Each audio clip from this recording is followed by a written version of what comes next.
Hey, what's up guys, Sir Emanon here, and welcome to another feature match commentary on the channel today. So this is going to be the top 16 of the 8th edition for my online Discord tournament, and this time it's going to be between Time Walker on Zoodiac versus Labris031 on Pure Mekk-Knights. And if you guys do want to watch any of the 9th edition tournament rounds, or partake in the 10th edition of this tournament, you can find all the information in the Discord server, which is as usual linked in the description box below. And also definitely be sure to let me know in the comment section of this video if you guys would like to see all the top 16 matches, or if you guys would just like me to kind of pick the best ones, since we are falling a little bit behind here. And to be honest, not every single one was particularly exciting or interesting. So yeah, just let me know what your thoughts are in the comments down below. And now let's get started with this match without any further ado. So it looks like we have the Mekk-Knight player winning the RPS, but they're going to let their opponent go first, which is pretty standard for Mekk-Knights. And the opening hand for Zoodiac going first is going to be Ash, Whiptail, Avarice, Nibiru, and Droplet. So we see, pretty much a standard Zoo hand, one Zoo name plus a couple of defensive cards. And of course it is pure Zoo, so they are playing Avarice, so quite good for the grind game if it does in fact get there. And then the opening hand for Mekk-Knights going second is going to be Santa Claus, Nibiru, World Legacy, World Chalice, Prosperity, and Ash. So they actually both drew Ash Nibiru, which is interesting. But there are no strong Mekk-Knights in the opening hand here for the Mekk-Knight player. Santa Claus, if you guys aren't aware, is a searchable Kaiju-esque monster off of Sangan, which is also pretty staple for this deck, since Sangan is a one-card Mekk-Knight Morningstar. Prosperity, though, will hopefully help fix the hand. Sucks to draw the one-of brick as well. But we're going to see a normal summon of Whiptail, and then going to go for a Tiger Mortar, and then go for Hammer Kong, and then Trident, and then they're going to set the Droplet and pass. For turn, we are going to see the aforementioned Sangan as a top deck for the Mekk-Knight player, so that's pretty nice. We're going to see a Pot of Prosperity come down first. That's going to banish 6, and that's going to be met with Ash. So they banished a couple of Link monsters. We see Galatea in here as well, since the Canvas Cycle of banished machines, and there are some machines in this deck, for example, the World Legacy World Chalice.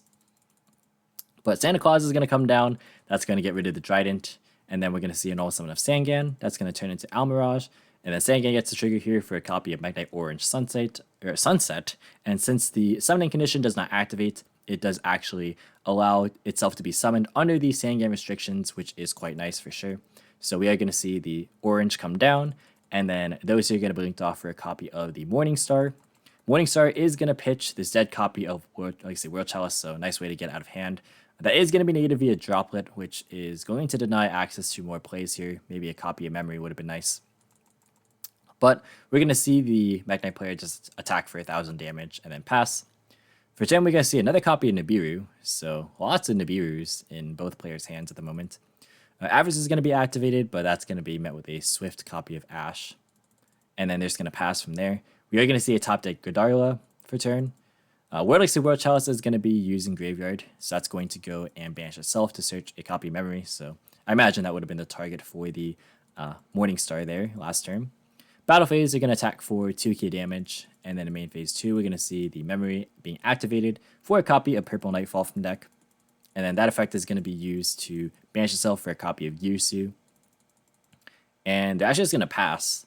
So I wonder if they're not playing any additional targets to send besides World Legacy World Chalice. It's possible, in which case, there's not really anything that's worthwhile to go into, since you can't really make lib due to not having a appropriate target in grave yet.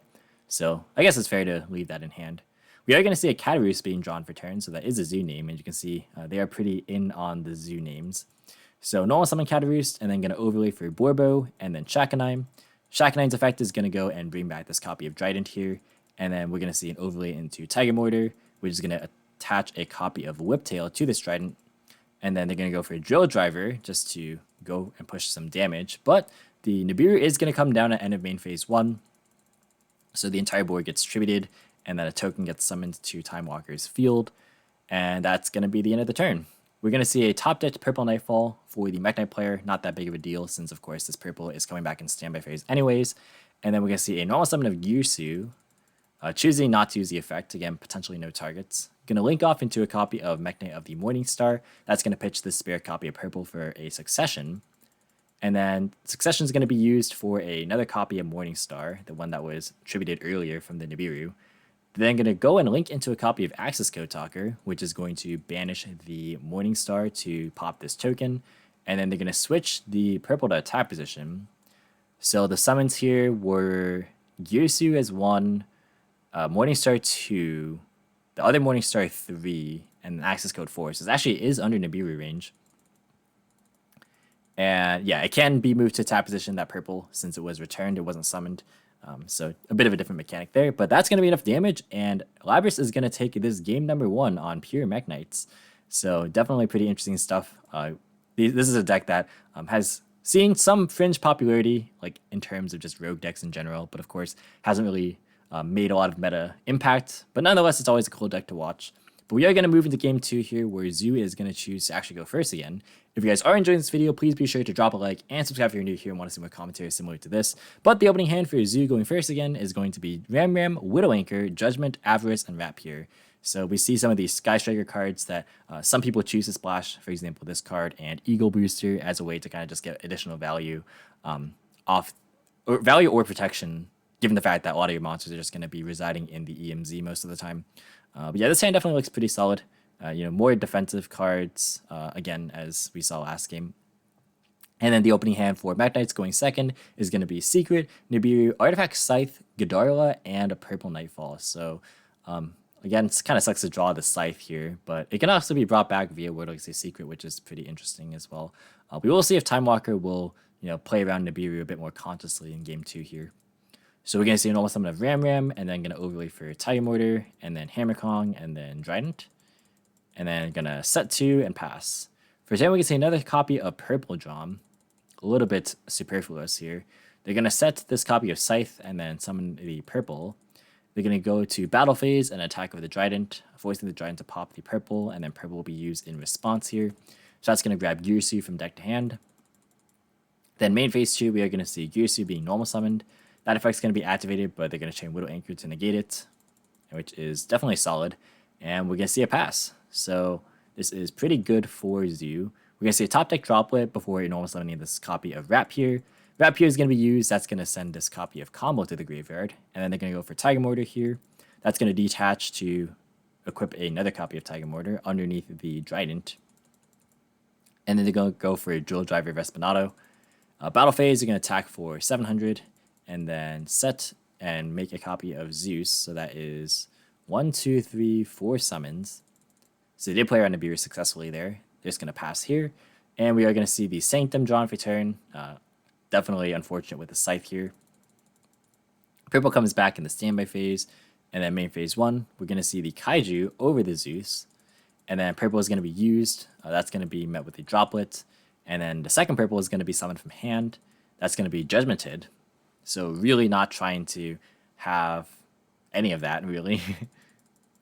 And then they're going to be thinking, and they're just going to pass. So choosing not to actually set anything there.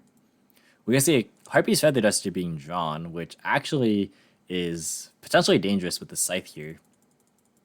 So Avarice is going to be activated. That's going to shuffle back 5, and then going to draw 2. So these two would ideally be a Zeus or a Zoo monster and a defensive card.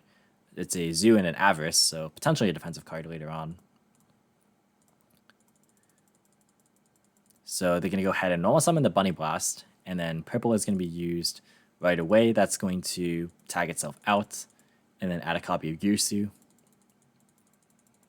And then they're going to go for Borbo, and then go Battle Phase. They're going to attack for 25 and 800 before going into Trident in main phase 2. And they're going to go for Zeus over the Vespinato. And then they're going to pass. So this card just can't be used as Xyz material the turn it was used, or the turn it was Xyz summoned, but the turns afterward it can be. So yeah, again, playing around the Nibiru right here, because that was 4 summons again. We're going to see a second copy of Sanctum drawn for turn. Really not what you want to be seeing in this kind of scenario. Purple comes back in the standby. Kind of just thinking about why they actually shotgun the purple last turn. Maybe it was to play around like Trident being made right away, because then your opponent could just hold the Trident for when purple gets used. So that's fair enough. We are going to go ahead and see a normal summon of Guister, and then that's going to go and send the World Chalice. They're going to end main phase and go to battle phase, attack over the Trident. Trident is going to go and target the Guister, it looks like. Purple is going to be used. That's going to target the Guister, and then Zeus is going to be chained. So everything gets wiped, and Scythe does not trigger because it does have to be destroyed in the Spell and Trap Zone. and during your opponent's turn as well. They're then going to go and set Sanctum. Maybe not. No, they are going to set Sanctum and the World Exit Secret. And then end phase, we're going to see combo being activated. That's going to go and put back 5 and then draw 1. So the draw is going to be a Whiptail, and then the draw for turn is going to be a Bunny Blast. So I do wonder if Feather Duster is going to be used right here, because that will take care of the back row, but Sanctum would trigger there. We are going to see it being used. So it looks like there are actually more targets for Sanctum. So maybe they play Lancia. They do, in fact, play Lancia, which is pretty interesting against Zoo in particular, to leave that card in. But Sanctum is going to go and use its graveyard effect to pop the Zeus, since it was destroyed by Feather Duster, of course. And then going to go and normal summon the Bunny Blast, and then overlay for Warbow. And then battle phase, going to attack for 800. And then main phase 2, going to go for Hammer Kong into Zeus. Again, just continuing to play around the Nibiru as best as possible. Whoa, that was a big Dueling Book lag. But it looks like it was a pass into a top deck Sangan right there. So Sangan was a normal summon, and that's going to be linked off with this Lancia for a copy of IP Masquerena. And then Sangan's going to search for a copy of Santa Claus. So that is going to prompt the Zeus to take care of the Masquerena right here. And then we're going to see the World Exit World Chalice being banished for its own effect, since it was sent last turn via Guister. That's going to search for memory. And then they're going to go and activate memory, so they're not going to go for Santa Claus this turn. I mean, not really any points, since, of course, Zeus is on 1 material. And then they're going to go for purple to search a copy of Red Moon.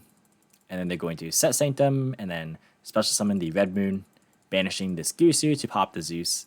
And then going to go to battle phase, attack for 23. And then going to pass. We are going to see a Reborn top deck, which is definitely not bad at all. Going to go to main phase, going to activate Avarice here. That's going to go and put back 5 and then draw 2.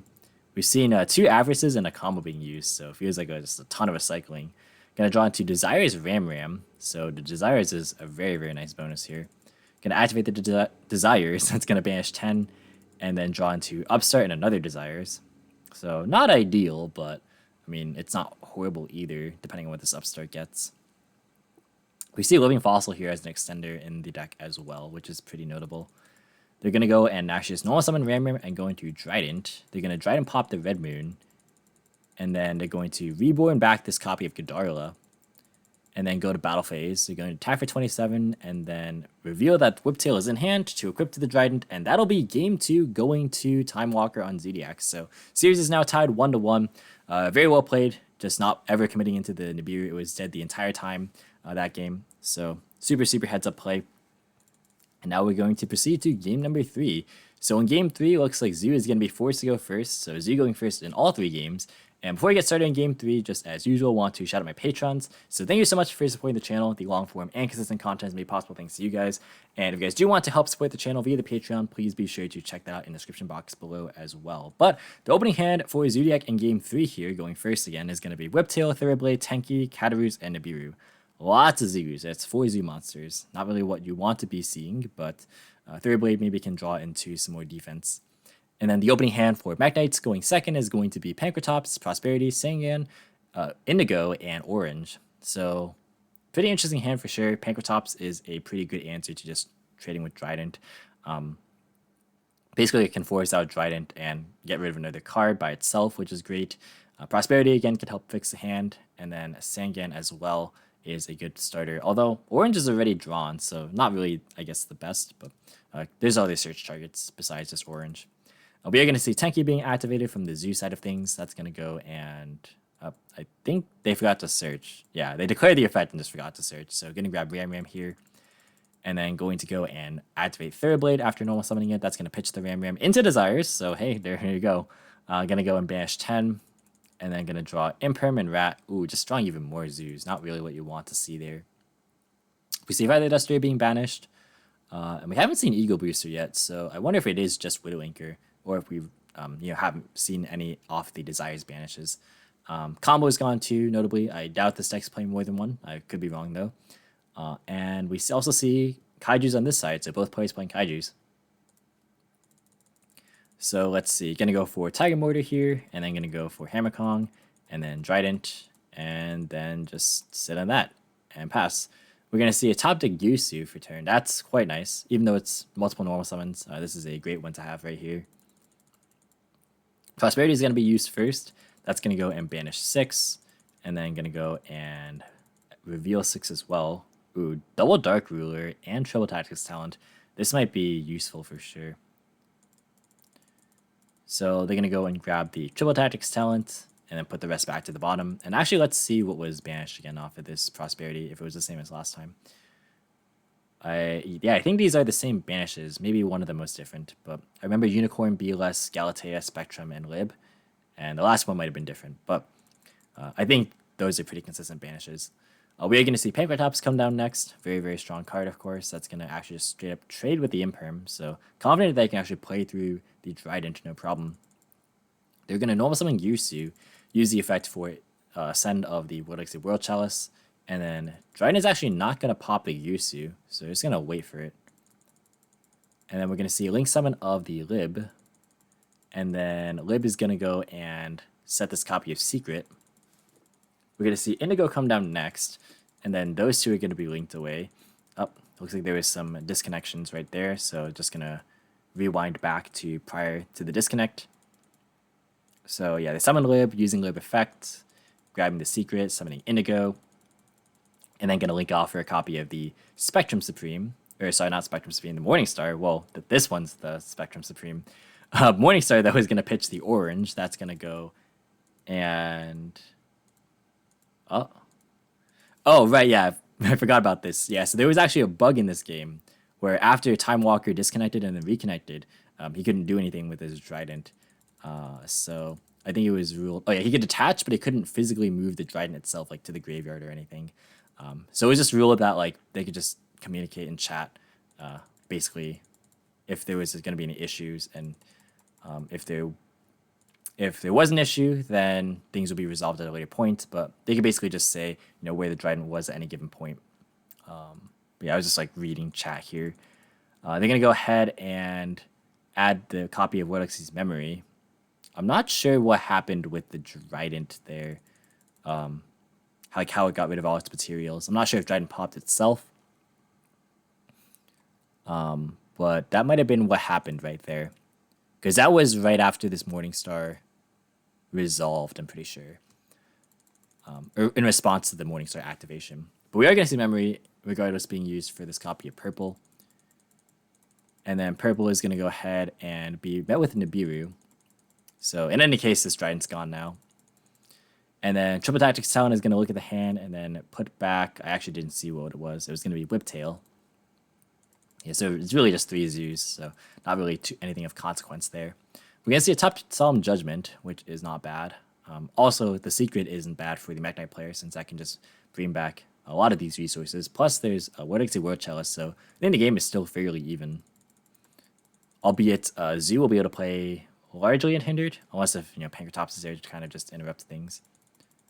We're going to see an also a Cataroost, and then Secret's going to go and be used. That's going to go and bring back the Pankratops. And then Pankratops is going to pop the Zoo. And then going to go and set Judgment and then attack over the Nibiru token and then pass. And we are going to see the Red Moon being drawn for turn.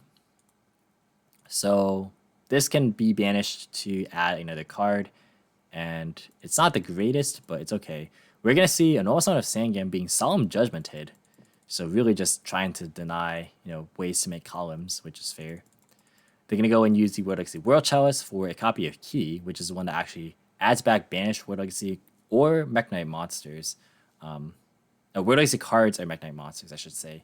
And then it gets trap effects in the same column as Mekk-Knights.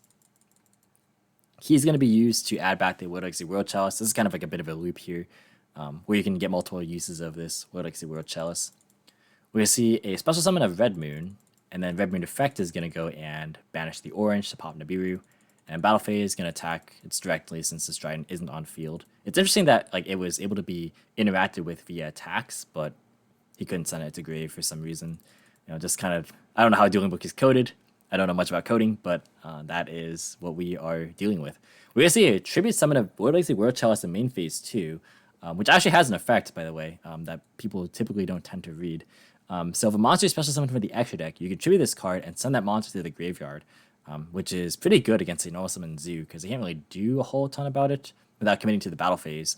But if they don't commit to the battle phase, then that just means that they won't make Zeus that turn, which is pretty decent.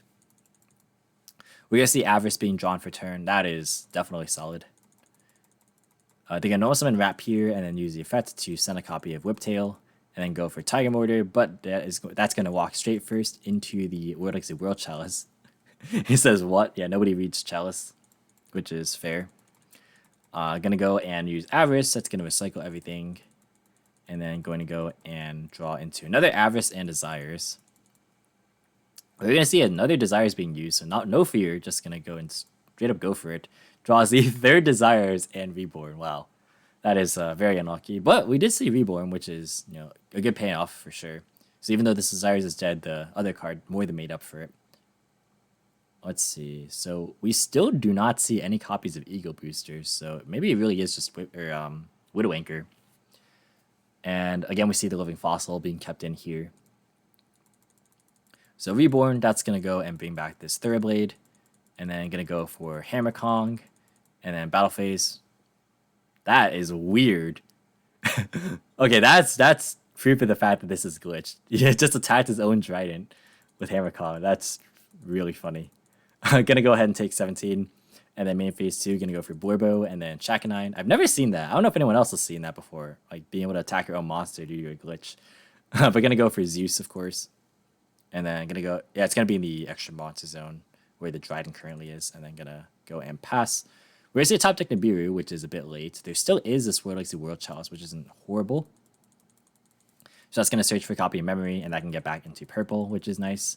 And then we are going to go and see purple being used, but I imagine Zeus is going to be triggered or activated in response.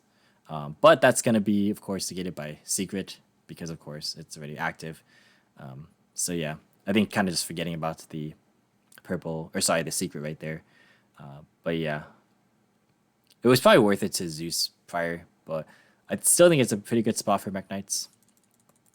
Or sorry, for Zoo rather. Gonna go and actually not normal summon the Gyusu. Or was that... Okay, so I think... I'm not sure if that was... Actually, let me just go back into the logs to make sure. Oh my goodness, this is 68 minutes, by the way. Okay, so he normal summoned it and then returned it into Think. Okay, so it wasn't on the end of Time Walker wanting to like use the Zoo in the middle here. Or the Zeus, like... on resolution of the purple resolving, I should say. Lots of things are happening right here. But Zeus is going to be using the end phase regardless. That's going to wipe the board. And then Barrage is going to be drawn for turn. So just a lot of Zeus. There's a ton of Zeus. Going to go for Avarice here. There's so many Avarices this match. That's going to put back 5 and then draw 2. This card's been putting in a lot of work. And then going to draw Droplet Ash. So those are fine draws for sure. We're going to see Barrage. That's going to pop itself for Whiptail. And then going to go for Chakanine. And then Chakanine is going to go and bring back this Thoroughblade. And then going to overlay for Vespinato, which is 1, 2, 3, 4 summons. So as long as he doesn't summon more, won't play into this Nibiru, and that'll be the end of the game. So going to attack the own glitched Trident. And that is going to be it, revealing the Nibiru, and that'll be concessions. So Zoodiac actually going to be taking this one 2-1. I think Mekk-Knights put up a very solid fight for sure. The interactions between Purple and Zeus/Trident definitely kind of helped define the matchup. Also, it was pretty surprising that with that strong of a hand, it wasn't actually able to kind of seal the deal because of the fact that, of course, there wasn't a whole lot of ways to actually facilitate an OTK. So even though the Imperm got dealt with immediately, and I'm not entirely sure still what happened to that Trident, apart from the fact that it got glitched, but I'm not sure if it was used to pop itself or anything. But in any case, we did see, of course, Time Walker able to just summon Zeus every single turn, resolving multiple Avarices, multiple Desires, and just keep generating advantage. And that is pure Zoo in a nutshell. So that is going to be it for the video, guys. Thank you so much for watching. Hope you guys enjoyed. If you did, be sure to leave a like as well as any thoughts or feedback in the comments. Subscribe for more informative and competitive Yu-Gi-Oh content. If you want to, you can follow me on all social media platforms or support me with the links in the description as usual. And until next time, I'll catch you in the next video. See you guys.